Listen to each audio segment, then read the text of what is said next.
Em 2023, a soja deve responder por 30% de todo o valor bruto da produção da agropecuária no Brasil.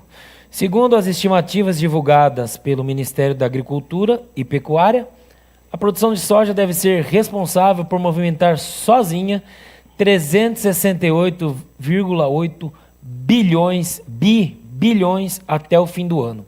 O IBGE ressaltou que a produção de soja deve crescer 24,7% em 2023 em relação ao ano anterior. Assim, estima-se a colheita de 149,1 milhões de toneladas. Paulo Martins. É uma maravilha, né? São números extraordinários.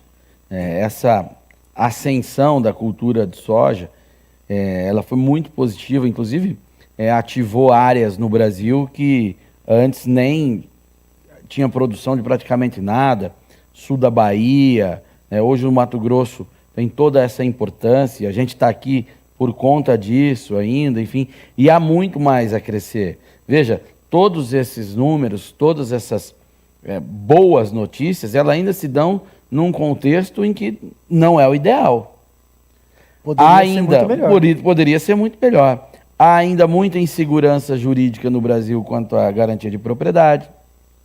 O Brasil é o país que tem um movimento que invade propriedades, que é o MST, hoje sócio do governo, mas que está aí há muitos anos, 30, 40 anos, sempre atrapalhando.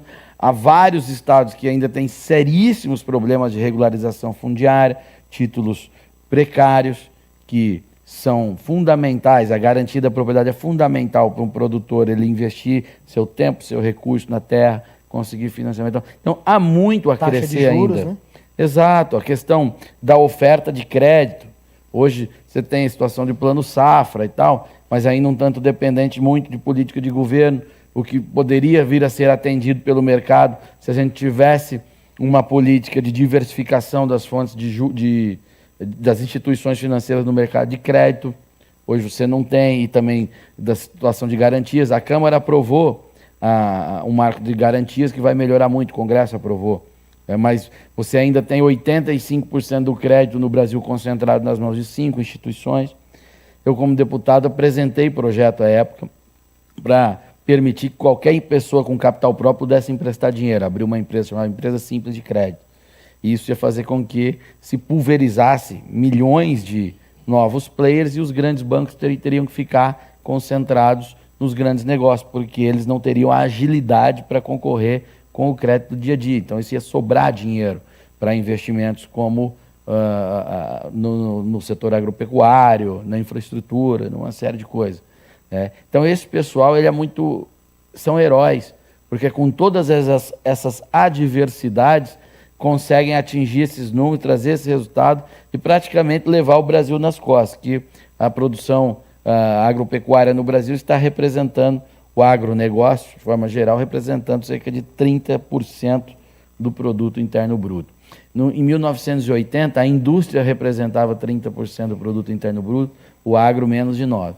Hoje é invertido, a indústria representa, acho que 10% ou um pouquinho menos de 10%, e o agro 30%. Em 30%. Andrei Blanco. Eles são responsáveis, senhor, por colocar comida nas nossas mesas e na mesa do mundo. Boa e barata. Isso que eu ia falar. Na mesa do mundo, né? Como o Paulo bem comentou, quem hoje tem coragem de investir numa terra sem saber se amanhã ela vai acordar invadida? E o pior, como nós vimos anteriormente, eles não só invadem, eles invadem para depois extorquir, para te devolver José a posse. Rainha fazia muito isso, conheço gente que foi vítima dele. Para te devolver a posse. Está preso agora por isso. Então, como o Paulo comentou, esses números poderiam ser, para ser modestos, Paulo, o quê? O dobro do que estão sendo. É inimaginável, né? Mas para ser modesto, no mínimo o dobro. Se o homem do campo, se o fazendeiro, se o homem do agro tivesse segurança em fazer investimentos no Brasil, se tivesse uma linha de crédito decente, se não tivesse tantas burocracias com 2 R's para se manter no país. Estrutura. Quantos impostos são pagos, quantos problemas são criados para depois serem vendidas as soluções desses problemas. Infraestrutura. A rodovia que nos trouxe, que nós percorremos de Cuiabá até Nova Mutum, é uma vergonha. Horrível. É uma vergonha. Não tem governador aqui? Nunca teve? Não é possível que alguém não pensou em fazer uma concessão, que é viável, porque tem carreta, uma colada à outra, o trajeto inteiro. Trajeto horrível, esburacado e filas de carreta, Paulo. Eu não me recordo de ter visto filas de carretas, sei lá, com 30, 40 Entendeu? carretas. Então, assim, são gargalos, são coisas que você leva a custo, tira competitividade, logo atrapalha o resultado final, que poderia trazer muito mais investimentos ainda se as coisas estivessem funcionando perfeitamente. Isso até sobre a BR, que eu viajo muito para fazer show também aqui no Mato Grosso. O governo Mauro Mendes, que é o governador do estado, trouxe.